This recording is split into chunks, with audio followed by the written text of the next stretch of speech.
Hey, getting close to the end here. Radio Row Week here on Claves Online. KMOX here. Joe Roderick with you. Sponsors there on the bottom that have been bringing you this content all week long. Really a half an hour left before we get ready to wrap things up. But we are joined now. Look at this. Battlehawk legend, Taylor Heinicke. It's called the law. The law? Yeah, that little catchphrase kind of took on a life of its own, didn't it? Oh, it did. It's funny when everyone refers to me as St. Louis Battlehawk legend, and I didn't play one down. Nobody is referred. I mean, this is the first time you've been referred to it. Is that right? Like, that's funny because I didn't play one single down for him, but it was a lot of fun. I'll tell you that. That was really cool. And the atmosphere in the dome for those games, it showed just how much St. Louis loved football and missed it too. Because there were talks. Kurt Hensinger really thought that they were going to get 50,000-60,000 in there for that game against LA a week or two before the pandemic shut the whole thing down. Yeah, I try to tell people. They always ask, "How was it?" I'm like, guys, the XFL is really cool. There's a lot of support there, but when you come to St. Louis, it was different. It was different. I remember our first game at home. All they did was open the bottom bowl, which was like 25,000-30,000 people. Still really loud. People were juiced up for football. And then that next home game, we're about to play LA, like you just said, and they open up that top tier bowl. And I remember when tickets got available to be sold, it was almost sold out immediately. And we were going to have 50,000-60,000 people there for the XFL game. Right. And that's a lot.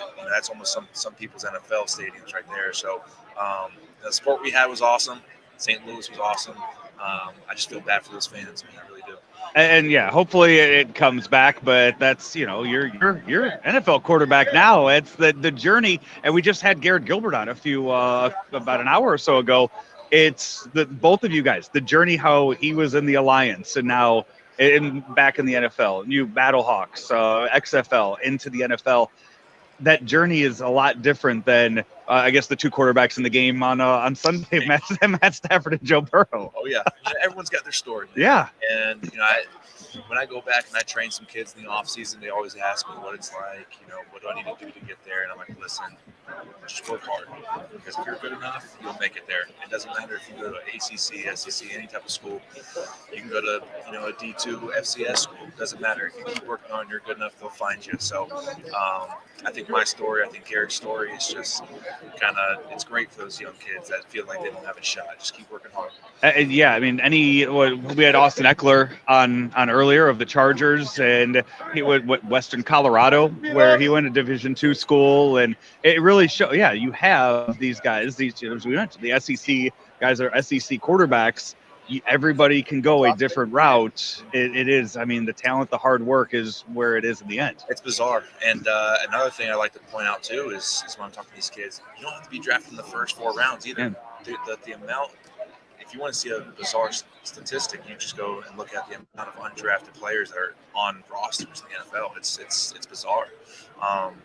Again, I think it just comes from that mindset of just keep working hard. Everything will work out. And you said you coach the younger kids. I have an 8-year-old, and I'm seeing more and more other parents that have 8-9-year-olds that want to push them into year-round one sport. You're so invested in that, and if they want to play in high school, it's like that's a little too much there. Like, let them be kids, and if the talent's there, it'll be there at one time or another. And if they want to do that, that's what's going to end up happening. Yeah, I think the best thing for kids is to play as many sports as they want to play. Mm-hmm. And I think they find their true love, and then they kind of get better at that. And I'll tell you what, I don't know if I would have been a quarterback if I didn't play baseball. And you can say the same thing for Russell Wilson, I don't know. But he was a very good baseball player, and that might have helped, with his off-kilter throws and stuff like that. Yeah. Same thing with Mahomes. His dad was a baseball player, and I'm sure he played baseball too. So a lot of the stuff that they do isn't just from football training. It's from just being an athlete. Kyler Murray, first-round pick in both baseball and football, and now the rumors of him just unfollowing his team maybe he goes back to baseball. Who knows? Really? That was a thing? So I guess he had unfollowed all of the social media accounts for the Cardinals. Oh wow! I saw something today that the Cardinals scrubbed a lot of post that he was involved in. Oh, wow. Yeah. I did not know this. Look at us. Look at it. We're like a dirt sheet here. Ben, we're I didn't confirm it. I just saw reports. yeah. Let's hope it's just smoke.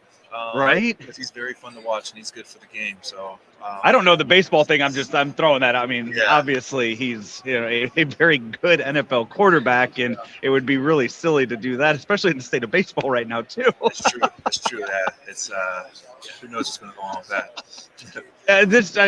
Back to the Battlehawks. When you look at what the talent that was there too, because as you mentioned, you never played a snap because Jordan Ta'amu was the quarterback there who ended up going and backing up Patrick Mahomes with the Chiefs. And you see, what was it, PJ Walker, Yep. another quarterback in the XFL who makes his way to the NFL. I mean, there was so much talent there, and it really did show the need for I guess, what would you consider minor league development? How would you what would you say to describe that? I would say it's a professional league. Okay. How would you say it's the spring professional league? Okay. I remember going to training camp. All 8 of our teams went to Houston, and we all got to practice against each other. And you saw the talent out there and the speed of the game. The people were smart. They knew the game of football. It was like playing a JUCO NFL. That's essentially what it was. And I remember we had some receivers. I'm like, these guys can play in the NFL. You just need to have a shot. And there's a lot of guys from our team that actually got another shot in the NFL. So it's cool. It's a really cool deal. And I hope it comes back. It's good for the guys, and it's getting a lot of traction too. Next year, you will be the quarterback of the Washington Commanders. Your thoughts on your new team name? I like it, but I kind of have to. I did like the Washington football team too, though. It was unique, yeah. I wish they kind of stuck with it. It was a cool deal. But the Commanders is cool too. I like the new uniforms. The biggest thing for me is I'm just glad it's over with. You heard about what's the new name going to be for 2 years. Now it's finally over with. We can move on and have a fresh start. So it's an exciting time. Taylor Heinicke, the quarterback of the Washington Commanders and Battlehawks, St. Louis Battlehawks legend. Can we get a caw before we? There we go. Taylor, thank you so much. Yeah, thank you guys. St. Louis Acura was the #1 Acura dealer in Missouri in 2021, and we were the 17th in the nation for Acura sales volume. We sell over 100 pre-owned vehicles monthly, and we service all of the makes and models that we sell. We are waiting for verification of our 30th Acura Precision Team Award, the only dealer in the nation with so many awards for customer satisfaction and dealership performance. We have 300 pre-owned vehicles in stock right now. St. Louis Acura, better than ever for you.